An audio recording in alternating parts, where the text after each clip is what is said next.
एक दिन एक घर के सामने डाकिया आया और आवाज लगाई, घर में कोई है? आपकी चिट्ठी आई है। तो अंदर से एक लड़की की आवाज आई, थोड़ी देर रुकिए, मैं आ रही हूँ। डाकिया की उम्र लगभग 45 साल की होगी। तो डाकिया नीचे बैठ गया और इंतजार करने लगा। काफी देर हो गई पर अंदर से अब तक कोई नहीं आया। डाकिया ने वापस आवाज लगाई और कहा, मुझे और भी जगह जाना है खत पहुंचाने। तो अंदर से आवाज आई, मुझे थोड़ी देर और लगेगी, आप एक काम कीजिए, चिट्ठी बाहर रखिए, मैं ले लूंगी। डाकिया बोला, नहीं, ये रजिस्टर पोस्ट है, आपकी दस्तखत लगेगी, आप आइए, मैं रुकता हूँ। कहकर डाकिया बैठ गया। लगभग आधा घंटा हो गया। डाकिया को अब गुस्सा आने लगा और आवाज लगाने ही वाला था कि एक 13 साल की बच्ची व्हीलचेयर के सहारे बाहर आई। उसका एक पैर नहीं था। लड़की ने डाकिया से कहा, मुझे थोड़ी देर हो गई, मुझे माफ कर दीजिए। डाकिया उसे देखकर हल्का सा मुस्कुराया और बोला, कोई बात नहीं। डाकिया चिट्ठी देकर निकल गया।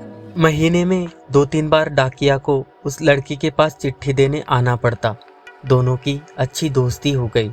लड़की की माँ का कुछ सालों पहले देहांत हो गया था और पिता शहर में काम करते थे, इसलिए उसके साथ एक नौकरानी रहती थी।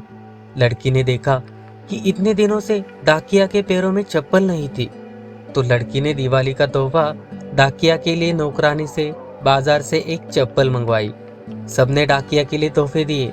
डाकिया ने सोचा कि मैं लड़की को तोहफा दूंगा और उसने एक चॉकलेट खरीदी और लड़की के पास आकर बोला, दिवाली का तोहफा तुम्हारे लिए। लड़की मुस्कुराई और एक बड़ा बक्सा लेकर बोली, और ये आपकी दिवाली। डाकिया बेहद ही भावुक हो गया और बक्सा लेकर घर चला गया।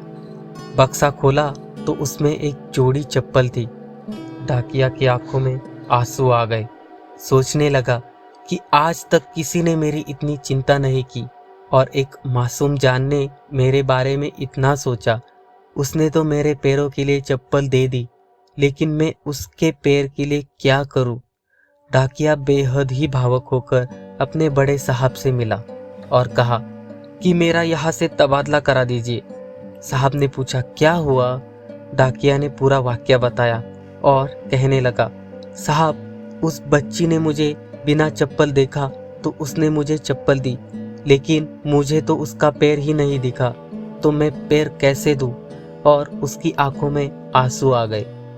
दूसरों का दुख दर्द जान लेना और समझ लेना ये आदमी का गुण है, जिसके बिना इंसान अधूरा है।